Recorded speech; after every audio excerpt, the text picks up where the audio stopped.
Okay, we're gonna put this battery in. Let's get it.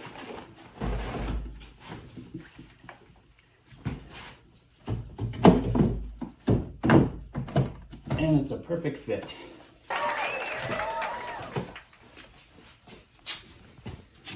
Now what we got to do is take off the screws. Now this battery charges from the same terminals like the other battery. So we've got our battery to our motor or a controller, and then we have a charge wire here.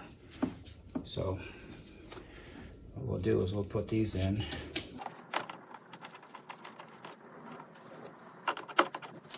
You want to make sure you don't touch this terminal here. That's probably what those caps are for that I saw, which I don't know what I did with those caps. Caps that came with it that were in the box. I'll just stick that on there for now while I tighten this up.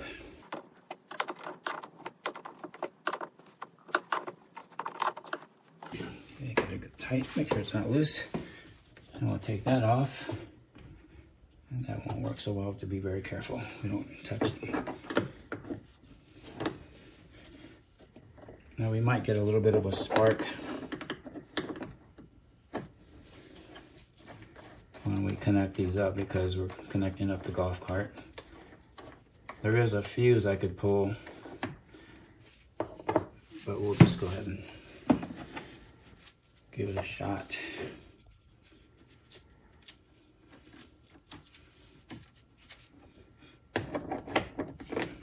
No spark. Let's make sure you thread that on there good. Get started. Now we got a red wire and a black wire, which corresponds to our colors and our polarity.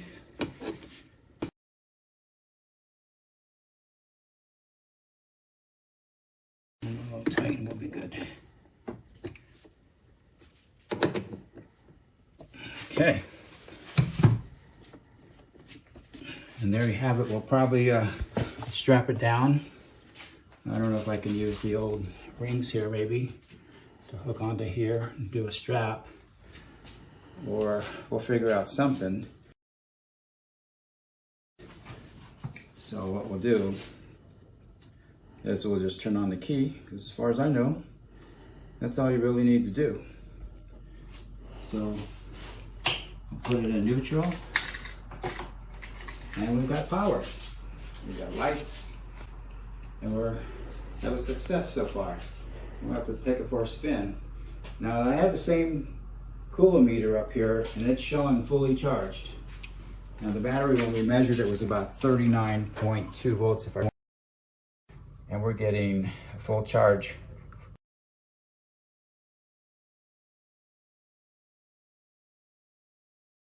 I will probably replace that with a digital one, but we'll see how this works for now.